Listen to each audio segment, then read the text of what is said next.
Alright, today is May 23rd, 2018. My name is Christopher Rich, leading the interview today for you for the Veteran History Project. Assisting me today is Mr. Andrew Hissett for the Miami Township branch, and a local World War II veteran from Williamsburg, Ohio, Mr. Roy Abrams. Today we have the pleasure to be interviewing Mr. Timothy Kerwin. And your date of birth, sir? Is October 1, 1951. And the branch of service you were with? The United States Air Force. And the highest rank that you achieved? Chief Master Sergeant E9.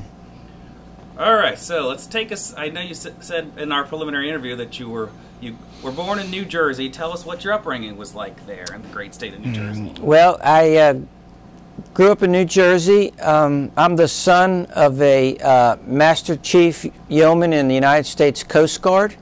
And Master Chief Yeoman was the highest rank in the United States Coast Guard. It was an E9. My dad was the first Master Chief Yeoman in the Coast Guard. So that set the bar somewhat high for me as a little kid growing up, because my dad was considered, he's in all the enlisted history books in the United States Coast Guard. Wow. The enlisted people that do all their professional military education, they end up reading about my dad.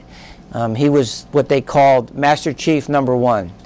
And because he was the first Master Chief in the Coast Guard, like I mentioned, that as a young child growing up, that meant a lot to me. So throughout my formative years in my starting of a military career, that was a goal for me. One of the reasons that led me to the military was my dad. Yeah.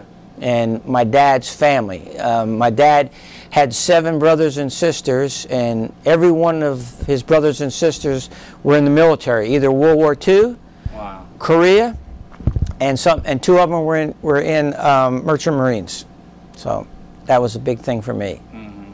Yes. Did you think about that, going to the Coast Guard? I did. Yeah. I actually visited the Coast Guard recruiter. Mm-hmm. Growing up in a Coast Guard family per se, because my dad was still on active duty when we lived in New Jersey. Yeah. He worked for the Commandant of the Coast Guard. And while I was growing up, I thought about the Coast Guard. And when I went to visit the recruiting office, I really did not want to be on a boat, basically. Okay, gotcha. Yeah. Yeah. So it had nothing to do with you didn't want to do what your dad did. No, I just didn't want to be on a boat, and I figured the Coast Guard was all about boats, and so I loved flying. I took my first airplane ride when I was a young teenager and flew to my cousin's house in Detroit, and that gave me the flying bug, and I just love flying. So I love to be in the air, and that's why 2 doors down from the Coast Guard recruiter was the Air Force recruiter. And I walked in his office and signed up. Wow. And that was the start of my so-called Air Force career, and that was in 1971. Now, at that age, how old were you at the time there, Tim? I was at the time 19. Okay. Right. Did you think about college initially? You definitely... I ruled that out. Yeah. You wanted to go right to the air. Yes. I loved music. I'm a drummer. I've been drumming since I've been 10 years old and played in the high school band, and I love that. And so there was a choice between, do I want to join the Air Force or be a musician? Wow. Exactly. And I chose the Air Force because I always thought as music and drumming was a good hobby for me, yeah, but not as a full career. So you just didn't think you were good enough, right, in terms of being a drumming expert, or could you have made it? Oh, I was good enough. Oh. I still am. Yeah. I still play today. I play in our church praise band. So yes, I still am. Yeah. Okay, well, tell us about going into the Air Force. Well, that was at let me get my bearings here. That was Lackland Air Force Base. Lackland Air Force Base is the Air Force only has one basic training, and it's at Lackland Air Force Base, San Antonio, Texas. And so I went down here in December of 1971. On your own, or did you happen to be going with a buddy? No, on my own. Yes, I have an older brother and an older sister, and I just went on my own and joined the Air Force. And when I went to basic training, probably 30% of my flight, basic training flight, had a guaranteed job in the Air Force. I mean, they already knew what they were going to be doing in the Air Force, whether they're going to be a mechanic, a security policeman, a cook. They already knew, or I did not know. I did not have a guaranteed job when I joined the Air Force.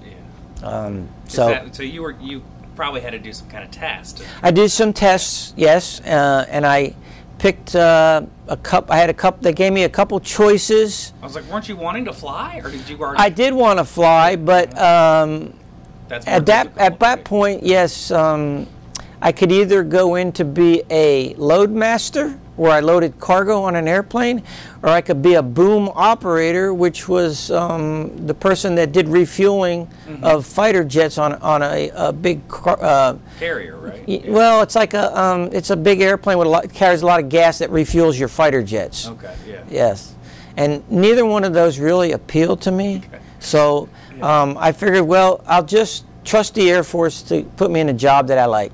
Okay. Halfway through basic training, I got notification that I was going to go to personnel school at Keesler Air Force Base in Mississippi when I graduated from basic training. Did you really know what that meant? Personnel? Yes, okay. I did. It was going to be like working in an office and shuffling files and things of that sort. Were you okay with that? Or? Not really. I was too hyper to be constrained to an office. But how were you making out in terms of being a soldier? Was that going well? Like, were you athletically in shape? Yes. Oh, yeah. No issue basic training for me was like going to summer camp, because I had been in the Boy Scouts and Cub Scouts, so I was used to going on hikes, overnighting, Klondike derbies where you're going through the snow. I was in very good physical conditioning. The physical conditioning they put me through in the Air Force, where you had to run 1.5 miles, you had to do push-ups, sit-ups, and all that. To me, it was very easy piece of cake, because again, I was in good shape, and I did not have to get in shape to pass all the physical tests, so that was not a problem for me. All right, so how did Keesler play out for you? So I graduated in mid-January of 1972. And I got on a bus to go to Keesler Air Force Base, Biloxi, Mississippi, which is about a 9-hour drive from Lackland Air Force Base, Texas. And I was assigned to go to school there for 6 weeks. Majority of the school was learning typing and things of that sort. So when I was in high school back in New Jersey, I took typing 1 and 2. Most people that went to personnel school never typed in their life, so they had to learn basic typing. Because I already knew basic typing and could do 60 words a minute very, very quickly, I actually graduated from tech school in 2 weeks versus 6. Wow. Because I was way ahead. And I graduated, I was only there 2 weeks, 2.5 weeks maybe at the most, and I got there in January, and I was done with my schooling in February. And then I got my assignment. My first assignment was to Bolling Air Force Base. Bolling Air Force Base, they called it an Air Force Base because back in the day, in the 1950s, they had airplanes there. When I got assigned there in 1972, there were no airplanes. Bolling Air Force Base was a paperwork base. It's where all the 3- and 4-star generals that work at the Pentagon, they lived there. All the base housing for the generals were there. Chief of Staff, Vice Chief of Staff of the Air Force, they all lived on Bolling and worked at the Pentagon. So I got to Bolling, and my first assignment there was in personnel assignments. And I was in charge of people that were being assigned to Bolling Air Force Base. I took care of all their in-processing paperwork. So at this time, you were pretty confident, well, I guess I'm not going to Vietnam, right? Was that out of your head? I actually volunteered to go to Southeast Asia. I actually did, from Bolling Air Force Base. I volunteered in the Air Force. You can put in, they call it a dream sheet, and it's a volunteer for an overseas assignment, and I actually volunteered to go to Southeast Asia. I wouldn't go to Vietnam, but I go to Thailand, because that's where the Air Force had all the support bases. You were just bored at Bolling. I was, okay. And I never got assigned there. So unfortunately that didn't happen. But as luck have it, I'm Irish, and sometimes the Irish are lucky. One day I was with a friend of mine at lunch, and as we were sitting out in the hallway just shooting the breeze, the general, two-star general that ran the base at Bolling, came walking by. And he asked questions. He stopped and he said, "Airman, do you mind if I ask you a few questions?" And we said, "Yes, sir." And he said, "How do you like the Air Force?" I said, "I love the Air Force." Right answer. And then he said, "How do you like your job?" I said, "I don't like my job." Did you? And he said, "Why not?" I said, "General," I said, "I joined the Air Force to be around airplanes, and there's no airplanes at this base." I said, "It's a paperwork base." So he said to me, he said, "If you could do one thing in the Air Force, what would you want to do?" And I said, "I'd like to work at the air terminal at Andrews Air Force Base." And at that point, he came back to me and he said, "Have you ever thought about being a flight steward?" And I said, "General, I did not know they had flight stewards in the Air Force." He said, "Oh yes." He said, "I have an airplane at Andrews that I fly on, and I have 2 stewards assigned to my airplane."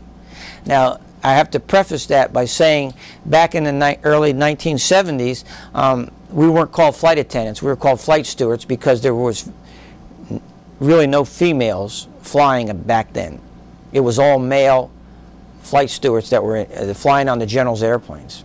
And that was because most generals had an enlisted aide that cooked for them at their house.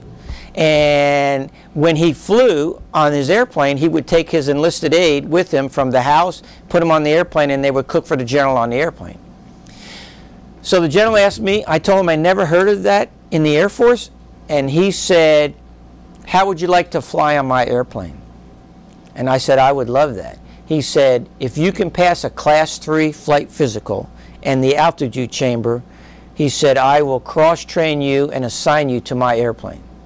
Wow, that is lucky. And that was a chance meeting at lunch, and within 3 weeks, I had a physical. I went to the altitude chamber. They cut orders for me, and they reassigned me to Andrews Air Force Base to the general's airplane. And so that's when I transferred from Bolling to Andrews. And I was at Bolling from March of 1972, and I left there in June of 1973. So I was there 14 months. So you still were there. I mean, you put in a lot of paperwork. Right, I did. I was there there 14 months, right? So exactly. That was probably some of your motivation. I was saying, I really don't enjoy it. I've right. been doing this for 12 months. Right. Months. The thing I enjoyed about Bolling Air Force Base was not my personnel job, but I joined a band, and I was in a lounge band that played at the club on base. It was a 3-piece combo: a keyboard player, a guitar player, and me as a drummer. And so I enjoyed that. Yeah. Yeah.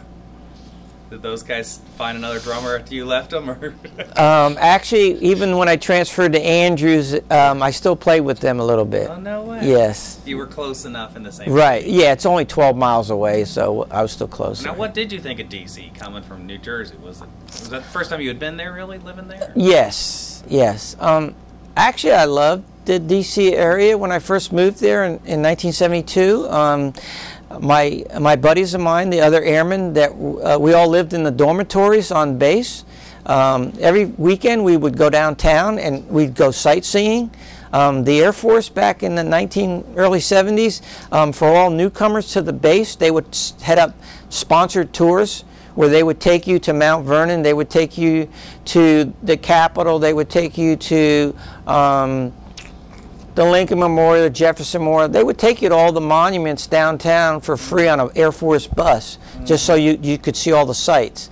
And then on the weekends, I would go down to Georgetown, which was more, because I was only 20 years old, it was more of the college crowd. Yeah. And they had a lot of clubs there with bands and stuff that played. So that's where we'd go down there, down to Georgetown. Did you have a girlfriend at the time, or that came later? No, that came later. Gotcha. Yeah. All right. Yeah. So I guess tell us, now that you're at Andrews, what was some of your first assignments besides with the general? Was that? Yes, I was assigned. My first assignment there was to the 2nd Composite Squadron. for the base, which we basically flew the general and his airplane, and then we also flew support for the Pentagon. We'd fly the Air Force Band, we'd fly the Air Force IG team, which is the Inspector General's team. We would fly them. We'd also fly a couple other 2- and 3-star generals in the Air Force. So now at this time you were just part of a crew. You were just one of the stewards. Right. I was a steward, so and I have many different roles as a steward. Like yes. Give some examples. One example was I could go out on a Monday on a flight on a Monday, and I would have a general on the airplane, and I would cook him breakfast, lunch, or dinner depending on what the flight was. Wow. We had galleys on the airplane, and we would cook food on board the airplane. Yeah. I could go out again on Wednesday, and I would be on a cargo flight where the airplane had no really seating and it was all emptied out, and I would do the weight and balance, sort of like a loadmaster. The loadmaster job that I really didn't want to get into. So that's totally different than cooking. Yeah. Right. Well, wow. back in the early 70s, when you were a flight steward, you were a combination flight steward / loadmaster. Okay. So I did weight and balance with the slide rule and all that, and bring cargo on. So I could go out, like say Monday, I could do a passenger flight. Wednesday, I could do a cargo flight. And they were totally different kind of planes. Totally different. Right? Yes, because when I was flying the general, I was in my sports jacket, tie, and my uniform. When I was doing cargo, I was in my green bag, flight suit. Interesting. Right. So you never knew you were assigned a thing like the day before you get your assignment, or? Usually a week ahead, you would know what your assignment would be for the following week. Right. At this time, were they all propeller planes still? Yes, I started out flying in propeller airplanes. Right. I did that for my first, probably 12 months of flying. First year of flying was all propellers. Convair is the one airplane, and the McDonnell Douglas DC-6 was the other airplane. That was the one that I flew the general on. Now, how many stewards served with you? Like, what would the crew be? It would be two pilots, a captain and a first officer or co-pilot, and then 1 or 2 stewards would be on the airplane. Right, okay. Depending on the load. If it's just a general and his wife, or just a general and a couple staff, they just put 1 steward on there. If there was more than 15, they would put 2 stewards on there. Now, did you go all over the country? I mean, where yes. From Andrews, I would go to Mexico, California, all the bases. You could go to bases. We had 5 bases in Florida. I would go down there. San Antonio, I used to go to Kelly Air Force Base, which is right next to Lackland, where I went to basic training. Kelly had a runway, and we would go down there. So, yeah, basically all over the United States I would fly. Right. Now, what about, were you always assigned with the same pilots, or did you? No, you were in a squadron, so there was probably, I would say there's probably 50 pilots that were assigned, and probably 25 flight stewards that were assigned. So did you get to know some of them pretty close? Oh, I knew them very well. Yes, I mean. At this time, were you allowed to go in the cockpit? It wasn't restricted like it is. No, yeah. We would hang out. Yeah. I mean, I was 20 years old, and the pilots were they were out of college, so they were usually like 24, 25. They weren't much older than me. You never had any scares in the air, right? For the most part, you were. As far as what? Bad weather, turbulence. Oh yeah, sure. Potential crashes. Oh yeah, sure. All that. Really? I did. Yes. You survived it all. Through my military career, I had a heart attack victim. I had a rapid decompression. I had an airplane in the Philippines. We ran off the runway because the gear broke, and the airplane went off the runway and into a ditch. Yeah, I've had a few incidents. Didn't have any rifle training or pistol training or any of that? I had rifle training in the Air Force. You took a marksmanship course. What? But the Air Force, back when I was in, really didn't stress it that much because we weren't the primary fighting force. The Army and the Marines were. Yeah. What was your gun when you trained? M16. Okay. It's a little lighter than the M1. Right. And if you did very well at the marksmanship course in basic training, they give you a medal, like that you wore on your chest with my medals. You don't see one on my chest because I wasn't that good of a shot. Now, how long were you at Andrews? What was that first time? The first time I was at Andrews from 1973 to 1975, about 2.5 years.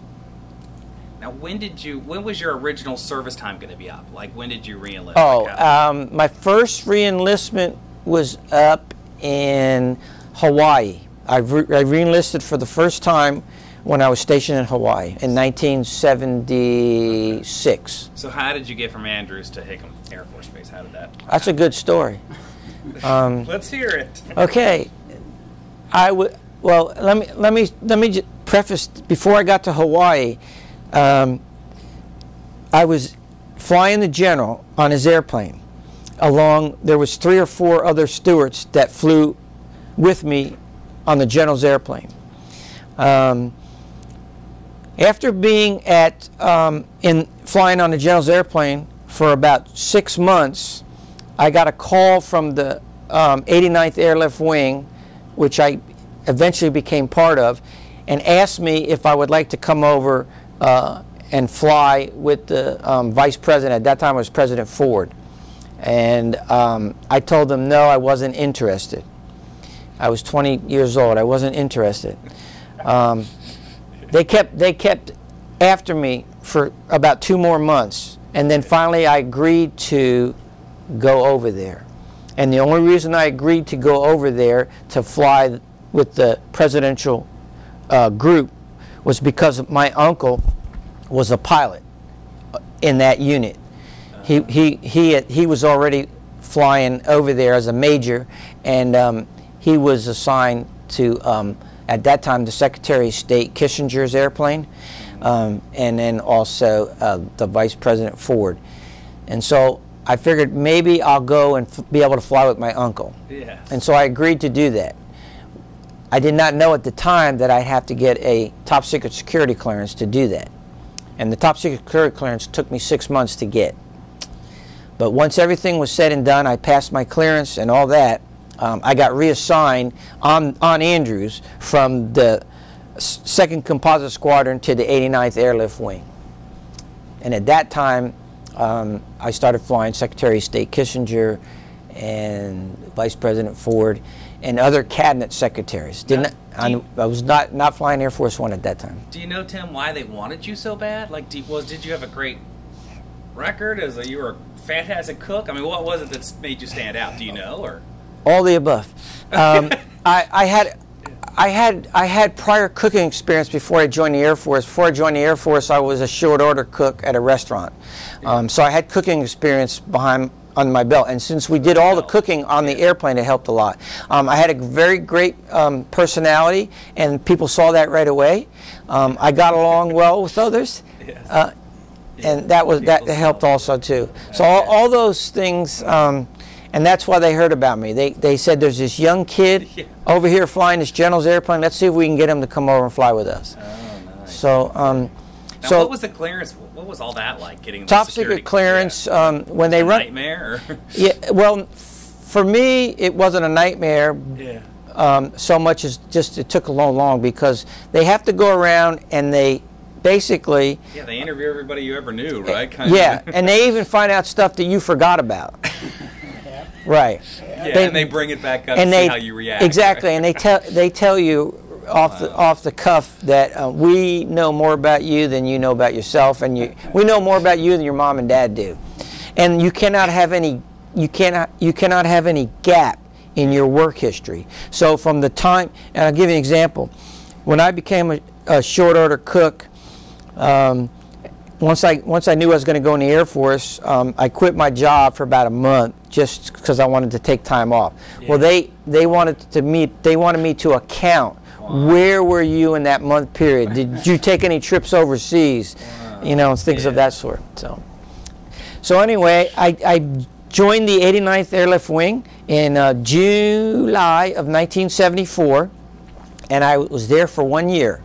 You went to Hawaii, right? I left Hawaii in July of 1975 is when I went to Hawaii. Mm-hmm. And how I got to Hawaii, 2 of the flight stewards that I worked with on the general's airplane, they left and went to Hawaii to fly over at Hickam Air Force Base. There was 2 airplanes assigned to Hickam. There was one that flew a 4-star general who was the Pacific Air Force commander, and then there was another airplane that flew a 4-star Navy admiral who was the SINC PACAF. He was in charge of all the military. The general was just in charge of the air forces in the Pacific, and the Pacific ran from Hickam Air Force Base all the way to the Far East, all the bases in the Far East, all the way south to New Zealand. The admiral, the Navy admiral, he was over the Air Force, Army, Navy, and Marines. He was in charge of everything for the same region. Wow. So the 2 of the guys I flew with on the general's airplane at Andrews, they were now out there.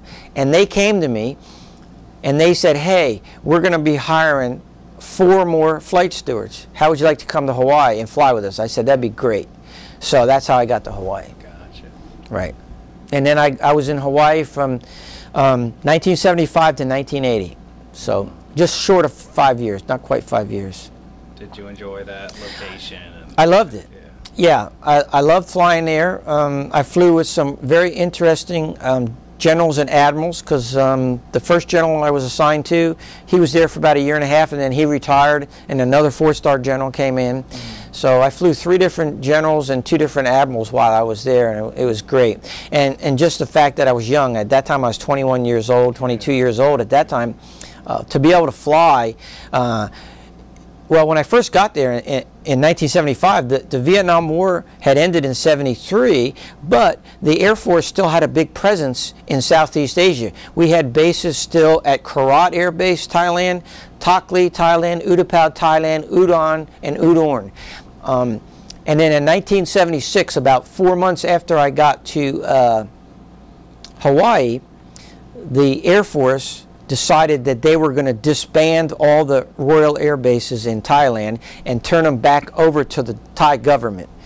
So I spent 2 months basically flying every week from Hickam Air Force Base to Thailand with the general, the PACAF commander, to basically close the Air Force Base and give them back to the Royal Thai Air Force. So I did spend a lot of time in Southeast Asia. You know, I volunteered back in 1972 and they wouldn't send me. I finally got to get there. Right. So. All right, well, let's see here. All right, so at this time you were part of the 89th Airlift Wing or not yet? I was a detachment. We were still part of the 89th Airlift Wing in Hawaii, but we were a detachment of it. Okay. Because we were, you know, geographically that far apart. Right. So now in 1980, is that when you got back to Andrews, or did you have the option to stay in Hawaii with the... That's a good question. In 1979, I had a medical problem that grounded me from flying. So at that time, I became a general's aide. A general's aide is an enlisted person that works at the general's house and cooks for he and the wife. And basically, it kept you from flying, whatever it was. Yeah, because I was trying to get my medical back. Gotcha. Yeah. So while on medical leave, I was trying to. While I was on medical leave, my wife is telling me that she wants to know the real story. Let me preface this. You weren't married yet, right? I was not married. And that's why she's mad, because she wanted to come to Hawaii and I was by myself. Okay. I became a general's aide. I was a general's aide for General Hoyt Vandenberg Jr. General Vandenberg's father was the second chief of staff of the Air Force, and so for me it was a privilege to be able to fly the son of the second chief of staff of the Air Force. His father was very legendary.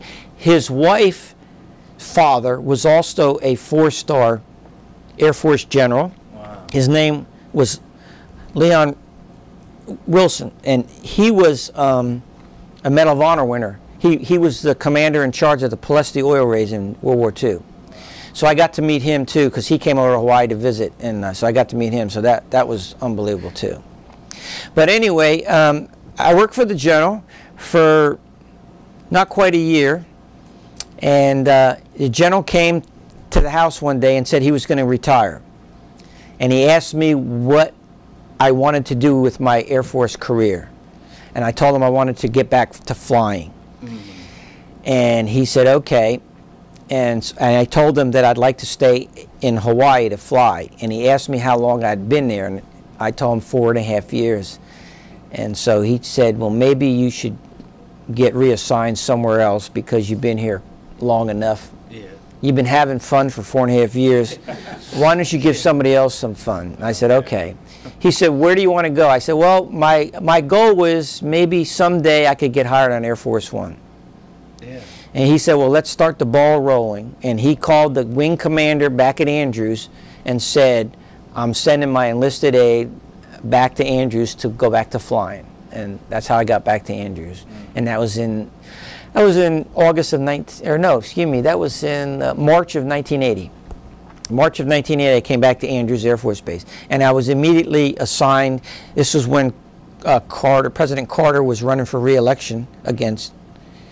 He was going against Reagan, and I was assigned to Vice President Mondale's airplane. So pretty much for most of 1980, all the way through election, I flew Mondale quite often. So that was the main job, and then. And that was during the Iran. Right, that was when the hostages, right? And all that, exactly. I have a lot of good friends of mine that were on Freedom One, which was the airplane that picked up the hostages when President Reagan came in office. I have several good friends that I still keep in touch with today, that were part of that crew, and so I flew from March of '80 until 1981 when Reagan came in office. That's when I was hired on Air Force One. Okay, but first you were with Mondale, so that just switched over. Right, right. Now, when did you and Lisa meet? Because another year and a half later. So that hadn't happened. That's why she's jealous of Hawaii. Okay. No. All right, I got it. No, I was single for a long time. I didn't get married till I was 30. So in 1980, Reagan won the election. He comes into office, and again. I got hired in Air Force One hiring process when they hire crew members, whether it's a pilot, flight attendant, engineer, security. Basically, you're hired one-on-one. Somebody retires from the crew, and they hire somebody to replace them. And in my case, up until the time I got hired, flight attendants, this was like the culmination of their career. Most of them had been flying for like 15 years or longer, and they had been in the Air Force for like close to 20 years already. So you were pretty young to be getting. I was the youngest at the time. I only had at that time I had basically not even 10 years in the Air Force, and I was 28 and a half years old. So you knew the right people, and your personality was pushing you there. Right, and they took a vote. And when I was in Hawaii, I flew with a flight attendant that used to be assigned to President Nixon when on Air Force One, and he came to Hawaii. So when they were looking to replace this gentleman I was telling you about, they had probably 10 names that they were looking at. And all of them had more seniority than me, more experience than me. And this gentleman named John Palmer went to the chief flight attendant, and he said, you know, I flew with this young kid in Hawaii. He said he's a little wet behind the ears, but he's like a sponge. He soaks everything up. He said, I think that if we bring somebody like him over and hire him, he's young, he's impressionable, but he'll do a great job. That we bring him over. He has no bad habits. We teach him the ropes, and maybe someday he'll grow up and be the chief flight attendant, which is what happened. Wow. So that's how I got hired on Air Force One in 1981. And when I got hired with Reagan, basically I worked in the galleys cooking and things of that sort. The running joke was I was on the crew probably 3.5 months, and we had 2 galleys, a forward galley and a rear galley, and I worked the rear galley for 3.5 months. And I went to my boss one day and I said, I know I'm on Air Force One. I said, but is the president actually on here? Because I've never seen him yet. I said, I don't even know if he's on the airplane. So anyway, there was a lot of people usually traveling with his party, right? Well, yeah, you have the White House staff travels with them.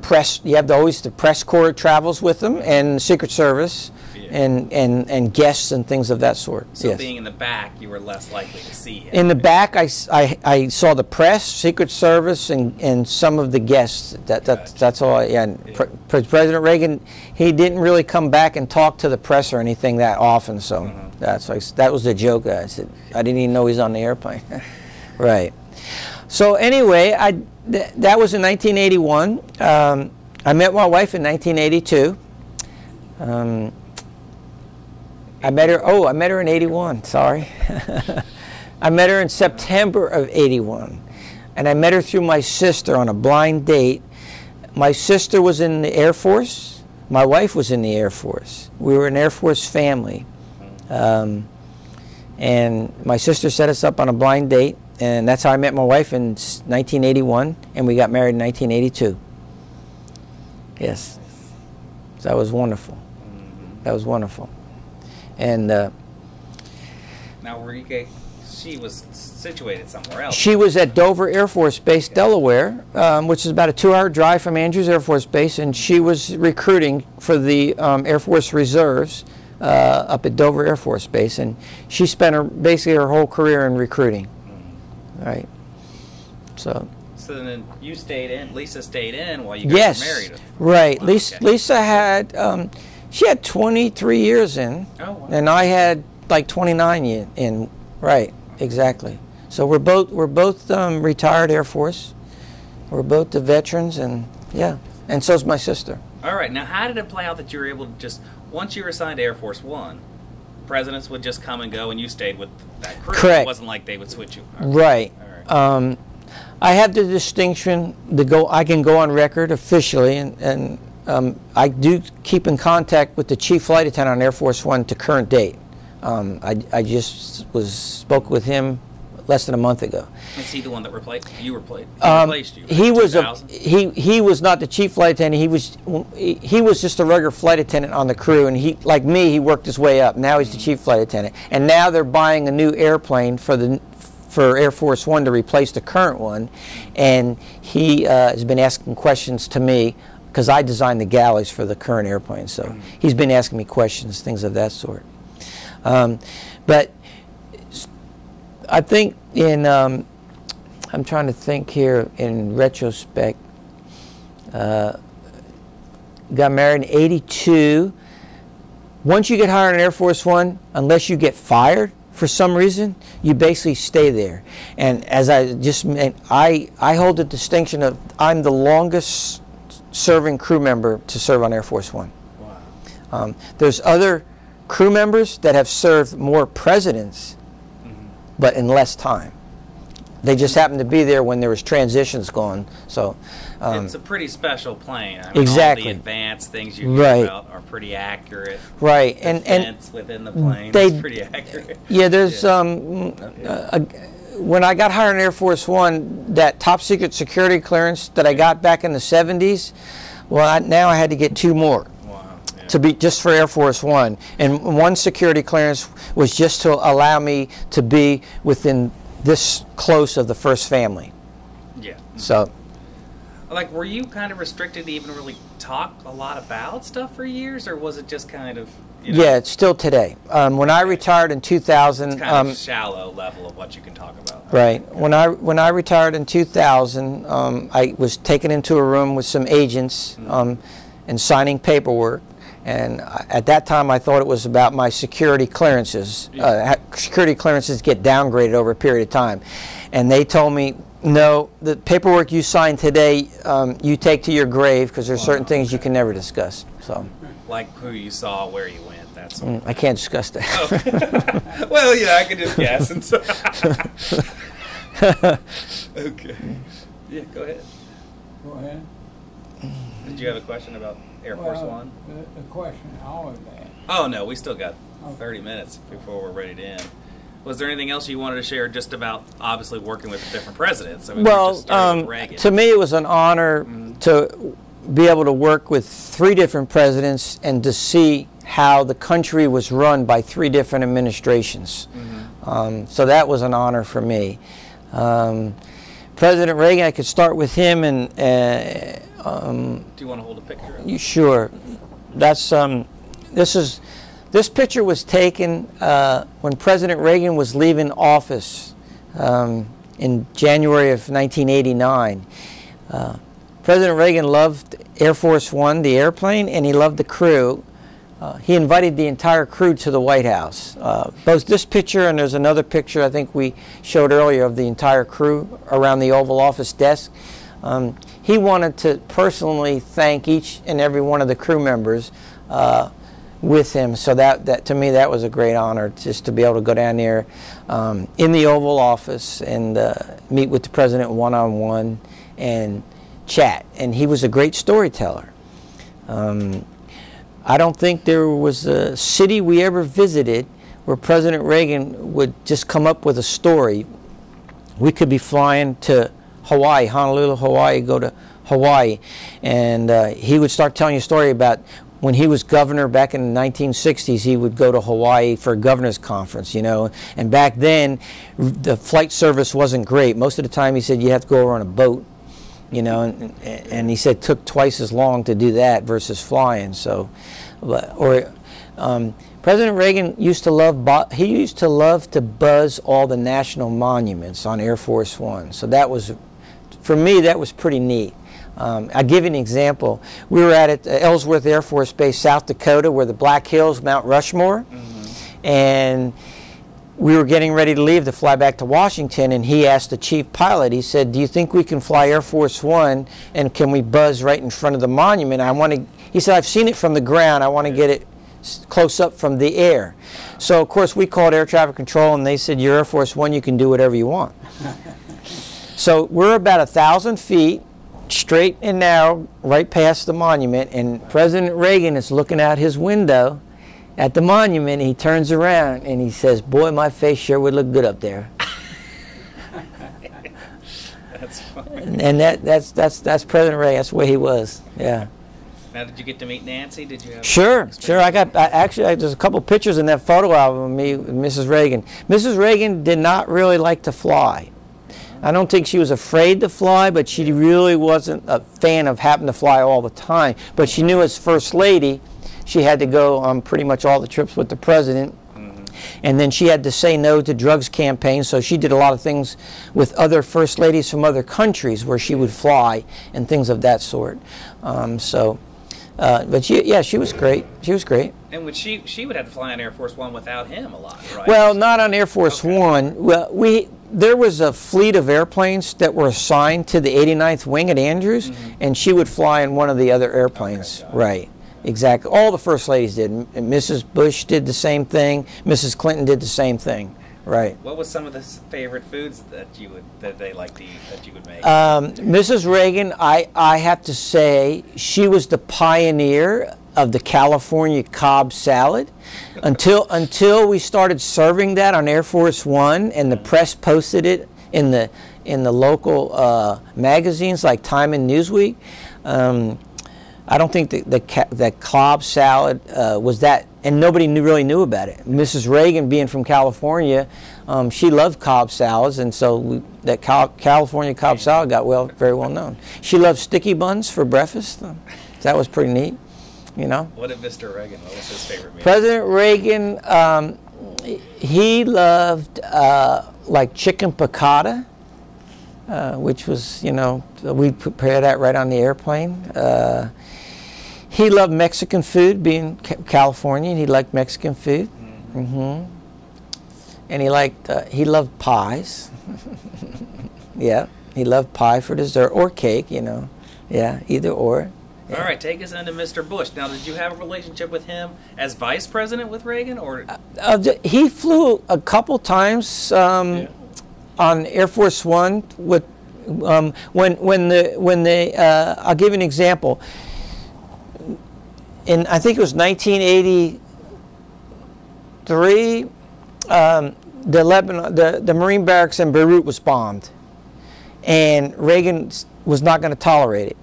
So he told Vice President Bush, I need you to go over there and find out what happened and get back to me. So he sent him on Air Force One airplane. He said, you can use my airplane to get over there, go over there. So we flew him on it was at that time a secret mission. Nobody knew we were going. And we flew over we flew to Tel Aviv. And President Bush got off the airplane, did some fact finding. We probably weren't on the ground more than 4 or 5 hours. He got back on the airplane and got back to Washington, reported back to President Reagan. And I want to say it was within 2 weeks after that visit, the battleship New Jersey came over and bombed Beirut with the battleship. Yeah. So President Bush was great. Used to joke with him all the time. Out of the 3 presidents I flew, he was my favorite. And I'll tell you a reason being. He loved the crew. He was a former pilot in World War II. He used to invite the flight crew to his house at Kennebunkport, which to me was just amazing. We would fly him up to Pease Air Force Base, New Hampshire, and he would get on the Marine One helicopter and fly to his ranch. He had a helipad on the house up in Kennebunkport. And anytime that we were up there for a holiday, he invited the whole crew to Thanksgiving dinner one year. And that's like 20 people or more, right? Oh, yeah. The picture you had. Yeah, it was 26. Wow, yeah. Yeah. And one year he invited the whole crew up for a 4th of July picnic and fireworks. So to me, that he went above and beyond. Yeah, he went above and beyond. Yeah, he was probably out of the 3 the most fittest of the presidents, because he played horseshoe, golf, tennis, and he ran. He did all that all the time. One time I remember Mrs. Bush, the press was harping on the airplane that his favorite snack was pork rinds with Tabasco sauce, and the press was harping, how could he eat such junk food? And she said, well, you guys follow him around on his daily escapades. You know, he'll go play an hour and a half of tennis, change clothes, go play 18 holes of golf, change clothes, play horseshoes. They said, burns it all? Yeah, he said he can eat whatever he wants. He burns it all up. Exactly. Right. And he was really Oh, fit. Yes, yeah. He exactly was. At that time, how old were you, Tim? Could he outperform you, or you were 40s? Or yeah, no? Actually, I was doing a lot of 10K runs and stuff at that time. This was back in the late 80s, right? Yeah. Well, he came in office in January '89, so you're talking 90, 91. Yeah. And how old was he? He was at that time he was in his probably 60s. Yeah. Wow. Yeah. So he was in great shape. Yeah. Yeah. And Did you get to know the grandkids? Oh yeah, I've had all the children. I had George Jr. on the airplane a lot before he was president, of course. And all the kids were on there. Grandkids were on there. They were a big family orientated. It was different than the Reagans. Right? Well, yeah, Reagan's kids were all adults. Yeah. I flew with Maureen once or twice, and their son Ron Jr. maybe once or twice, but in 8 years. Wow. Yeah. So, but the Bushes seemed like they always going somewhere. They would have grandkids or something like that on board the airplane. And that probably changed the environment for you. Sure. Kind of felt more of a family. Right. Exactly. Yeah. And like I say, for me, it was one of the most memorable trips was when we did take President Bush to Saudi Arabia in November of 1990 to set up. This was called Desert Shield. All the military was setting up in Saudi Arabia, both land and sea base with the Navy. And President Bush wanted to thank everyone, so we spent 4 days in Saudi Arabia, and he had lunch with all the branches of the service. He would go out to an aircraft carrier. He would go out to the destroyer. He would go to the Marines, the Air Force, and he would have meals in dining halls with all the different branches of service. On those trips, did you get to leave Air Force One, or were you guys kind of stuck on the runway the whole time? No, we were in a hotel over there in Saudi Arabia. Sure. Oh yeah. For 4 days. Yeah, we sat in a hotel while he was visiting with all the. But to me, the reason this trip was so memorable for me was because, again, they were getting ready for Desert Storm, the actual war that took place. And so on the airplane, on the flight over to Saudi Arabia, there's a conference dining room on the airplane, and it's soundproof. And so he can hold different classified meetings. On the way over, we had a classified meeting. And just the who's who that was there, because I was the only person allowed into the meetings to bring food and drink, because they were in there for 2.5 hours. Yeah. I had President Bush at the head of the table. Next to him, I had Secretary of Defense. Next to him, I had the National Security Advisor. Next to him, I had the Secretary of the Army. Then I had Secretary of the Air Force. I had General Schwarzkopf, who was leading the whole show. I had General Horner, who was leading the air campaign. So basically, I had the whole battle group right there in this one meeting, and to me, it was great. And then that war started a few months later. Right? It did. My wife. That was the air show. My wife knows about it. My wife was in senior NCO Academy when the war started, and the war ended before she graduated. Yeah. It was, I think it was 5 or 6 weeks, wasn't it, Lisa? Yeah. Yeah, I was a freshman in college and was thinking, are they going to call me up? Like, that was all Right. the freshmen were kind of worried. Right. I just remember thinking that. We weren't, but we thought if Right. it starts getting serious, you could draft. Exactly right. Yeah. Yes. Right. All right, well, let's talk about Clinton. We can't forget him. So President Clinton, out of the 3 presidents, was probably the most personable person you would ever want to meet. You could meet him and have a conversation with him, and a year later, you could meet him again on the street, and he would remember your conversation and continue it. Wow. His memory was unbelievable. He could quote Bible passages from the Bible, just like that. Like I said, he grew up very, very poor, and he said, I never forgot that. So anytime we would go to an airport, when he got off Air Force One, it didn't matter if it was 90 degrees out or if it was pouring rain. If somebody was out there on the perimeter fence waiting to see him come off the airplane, he would go over and talk to them. Wow. It could be pouring down rain or it could be 90 degrees heat. He would say, if they took the time to stand in the rain to see me, I'm going to go talk to them. That's the way he was. Very, very personal. All 3 of the presidents, particularly President Bush and President Clinton, not only did I have the opportunity to be with them all the time on the airplane, but I got to see them not just as presidents, but as family men. I remember one time President Clinton, he's on the telephone. It was like 11 o'clock at night. We were flying from California back to Andrews Air Force Base, and he's on the telephone. He's got a big yellow legal pad, and he's got a pencil, and all these numbers are on there. So he hung up the phone, and I said, Mr. President, I said, what's all this math you're doing here? And he said, he says, I was talking to Chelsea back in the White House. She was having a problem with her trigonometry, and so I was telling her how to get to the answer, because he had already figured it out on this pad, you know, without a book or anything. He's got it all figured out. I mean, so, you know, at that point I'm saying, here's a dad helping his daughter with homework, you know. Yeah. That's a different way to see him. Yeah. And Mrs. Clinton, what I liked about her was, you could see from pictures, we were invited to the White House Christmas party every year. Because my spouse, significant other, could not physically go on the airplane and see where I actually, you know, where my job is, because my job is in the air, the President and First Lady liked to bring the family down to the White House for Christmas, so you got a chance to meet them.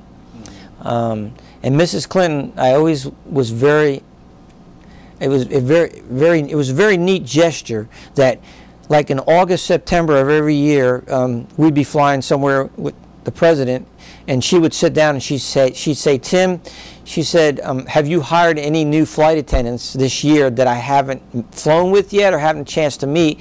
I want to make sure I get them on the invitations to come to the Christmas party. So, you know, here's, again, First Lady, she's very busy. She takes the time to make sure that everybody's included. So, to me, that was a very nice gesture. Yeah. Andy, you want to add anything? Is there anything you want to ask? Very interesting. Fascinating. Interesting story. Right. Anything else you want to get into, Tim, before we talk about getting out of it? I would just say that I've had a very blessed military career. I had very few assignments, like most people have assignments every 3 to 4 years. And I probably was in the most rewarding job that really wasn't in the military. I didn't have to go shoot at the rifle range once a month. I didn't have to do physical training. I didn't have any additional duties. Nobody on the crew did at that time. Again, the crew was intact because they wanted to make sure that when the president went from one city to the next, that nothing would happen. If something did happen, the crew had enough experience because they'd been there long enough that, in other words, there was nothing that could happen to me that they could throw me a curveball that I wouldn't have had to react or already have a plan B in place. Well, because I'm sure at all the flights you had some food that would go bad. You'd have to switch meals. I mean, that stuff happens. Well, the right? biggest thing is we always carried one extra meal with us on the airplane. So if the president decided to make a quick stop somewhere that wasn't supposed to, i.e. when President Reagan leaving Venice, Italy, we were coming back to Andrews, he decides to go to Berlin to give the speech about the Berlin Wall, to tear it down. That was a last-minute gesture. That wasn't planned out months in advance. Yes. We were supposed to go back to Washington, and he decides at the last minute in Venice, I'm going to give it one more chance. Wow. And so, again, because we had to go to Berlin and then Washington, we had to eat an extra meal. Well, we already had it on board. So things like that, you know, that's why the crew, you didn't see the crew rotate on and off the crew hardly ever. You know, once you got hired, unless you got fired, you stayed on the crew until you retired, right? Yeah. And you knew all 25 guys that you worked with. I mean, oh yeah, it was pretty rare to have that switch. Like, well, I had in my 19 years on the crew, I had 2 flight attendants that got off the crew. One requested to leave, and the other one got fired. So the one that wanted to leave just wanted to do something else. He wanted to do something else. Right. Yes, that's correct. Yeah, and I see him every 3 years. We have a reunion. Yeah. And I see him every 3 years. He said the worst mistake he ever made. No way. Just leaving? Yeah, he just leaving. Yes, leaving the crew. Yeah. He said worst mistake he ever made. He just thought he wanted to do something. When I say worst mistake, he said it was it was the worst career mistake he ever made. Right. So, but I didn't want to hold anybody back. So yeah. So you've been retired since 2000. How many of those reunions do you get to go to every time they have them? Or? Pretty much every 3 years we have a reunion. We have one this coming October. It's like Thursday, Friday, Saturday, Sunday, 4 days, and you get to see all the crew members. Some of them, the last time I was 3 years ago. You know, like President Reagan's chief pilot I flew with, he was there. President Bush's chief pilot, he was there. We lost one of the, Joe Chappell was an engineer on the crew with Kennedy when Kennedy was shot. And you think I have some stories to tell. This guy, he was like a walking encyclopedia because he had been there since the 1960s with Kennedy on Air Force One. Wow. Yeah, and he was there when they brought the casket on, had to load the casket and all that. So every 3 years we get to, you know, go there and tell stories and see good friends that we've known for 40. Like how many guys did you serve with in 2000 and beyond that, past that, are still there today? Like very few. Okay, well, very few. Again, the chief flight attendant. You were with, yeah. Okay. He and there's another flight attendant, and there's 30 flight attendants assigned to the crew now. I only know 2 out of 30. Wow, so a lot of them were, they retire. Yeah, right, exactly. So that's been 18 years now. Yeah, 18 years, yeah. And I currently fly now. I fly with a company called NetJets out of Columbus, Ohio. It's a private company. I'm getting ready to retire from there in July. So I've been doing that for the last 18 years. You're a steward? Or? Yes, same flight steward. And with NetJets, I've flown both private people, right? private people, but I've flown President Clinton and President Bush Sr. both with NetJets. No way. Right. How? Did they look you up? Or no, just the scheduling department knows what my old job was, so Are they happy to see you? Oh, it was like a family reunion. Yeah, it was like a family reunion. That must exactly. have been fun for them and you. Yes, it was. It was very fun. And I'm sure Clinton still left off with stories right from the last time you saw him. Right, exactly. Well, yeah, he asked about some of the flight attendants, how they doing, things of that sort. So that was great, yeah. Yeah. All right. Roy, you want to add your question for it? You have a very unique service connection, so I don't know how I'll get the information that I want, but I'll start. Okay. What would you think, in the absence of war, for a mandatory draft for all 18-year-old boys and girls to get away from the society they've been in, mom and dad get a little discipline, get their heads screwed on right, instead of so many misfits that we got today or in previous 10, 15 years? Do you think the military and some restriction would help straighten them out? That's a good question. I know Israel has mandatory. Everybody has to serve in the military for a minimum of 2 years before they go on and do whatever else they want to do. That's the state law over there. We got away with the draft in the 70s with Nixon, I think, was the one that ended the draft. I don't remember. And yeah, I believe it was President Nixon the one that ended the actual draft. I think for people that don't know what they want to do, to go right, they're spinning their wheels. They can go in there. They get their education pretty much paid for. They're getting a job skill of some sorts. It may not be the job they will do for the rest of their lives, but they are getting a job skill in that respect. I don't know, because I'm just John Q. Public. I'm not a congressman or senator. They're the ones who make the decision on whether to bring the draft back, and I don't think they're going to do that until the numbers don't match. I give an example. When I joined the Air Force, we had 632,000 enlisted in the Air Force in the 1970s. When I retired in 2000, we were down to 320-some thousand.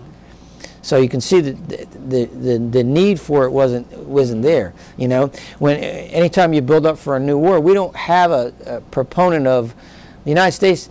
We're fighting skirmishes all over the world now. We have our troops spread fairly thin. Navy, Army, Air Force, Marines, Coast Guard, they're all spread thin. However, we're not in a bona fide quote where they say World War I, II, or World War III. So I don't see any probably reason to have the actual official draft come back until something of that happens. My point is to help the society that they are in. Yeah, Have you talked to anybody that's hired any of the young people in the last 10 years? Yeah, we've. Did they give you a favor report on a good report, or are they hesitant? Oh no, we have some top-notch people that work with my current company. That were. Well, that's kind of an elite thing that you're in. Right. Say, for instance, what is so troubling to so many people that I know. I know people that own trucking companies. I know people that own manufacturing companies, and on and on and on, and they can't get nobody to work. They say if you put a damn computer in there, let them set it in a computer, they'll do it. So I'm trying to make a comparison of in the service when they couldn't call a shot. Now then they're kind of calling the shot. No, again, I think the service, or any branch of service, will help mature a person. Right. That's good enough. Yeah. So Tim, talk about your family. I know you were married. I am. Did kids come along? Sure. I've been married. Lisa and I have been married 35 years next month. We have 2 children. We have a daughter who lives here in Cincinnati with us. Our son lives in Northern Virginia. We have 6 grandchildren. 3. My daughter has 3. The oldest is 21, and my son has 3, and he's got the younger ones, and they go down to age 3, Lise? 4, 5. Okay. So we have 6 grandkids and 2 children. There you go. Right. And like I said, we've been married next month to be 35 years. It's great. You're getting ready to retire. I'm getting retired from my second career, right? I've been with my current company 18 years. And you guys most likely will stay local, or? Yeah, Lisa was born and raised here. She's got 6 brothers and sisters here, Lisa. Yeah, her mom's still alive, and she lives right down, not too far from here. So that was how you got to this area. That's how I got here. Right. When I retired from the Air Force, my current job with NetJets, I just needed to live near a major airport, and Cincinnati Northern Kentucky Airport. I fly out of there. So, yeah, I'm good to go. Yeah. So we'll stay here because our family's got their brothers and sisters.